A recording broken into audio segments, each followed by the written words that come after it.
Hannah కన్నీటి ప్రార్థన. పట్టుదలతో ప్రార్థించి గర్భఫలం పొందుకున్న హన్నా. ఆమె ప్రవక్త అయిన సమూయేలు తల్లి. ఆమె భర్త ఎల్కానా ఆమెకు సంతానం లేకపోవడం వల్ల చాలా బాధపడింది. ఆ కాలంలో పిల్లలు లేని స్త్రీని సమాజం అవమానంగా చూసేది.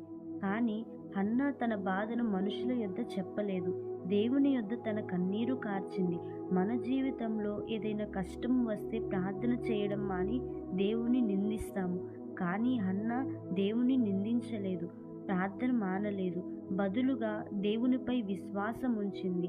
ఒకరోజు హన్నా బహు దుఃఖాక్రాంతురాలై కన్నీరు పెట్టుకుంటూ దేవుని సన్నిధిలో, ప్రభువా, నాకు ఒక కుమారుణ్ణి ఇస్తే అతన్ని నీ సేవలో అర్పిస్తాను అని మొర్రపెట్టింది.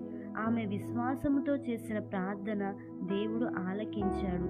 తరువాత ఆమె ఒక కుమారుని కని అతనికి సమూయేలు అను పేరు పెట్టింది. సమూయేలు అనగా దేవునిచే అడిగి పొందినవాడు. హన్నా తన మాటలను బట్టి ఆ బిడ్డను దేవుని సన్నిధిలో అర్పించింది. దేవుడు ఆమె విశ్వాసానికి ప్రతిఫలముగా మరలా ఆమెకి 3 కుమారులను 2 కుమార్తెలను ఇచ్చాడు. హన్నాలాగా విశ్వాసంతో ప్రార్థించినప్పుడు మన జీవితంలో కూడా దేవుని కార్యాలను చూస్తాము.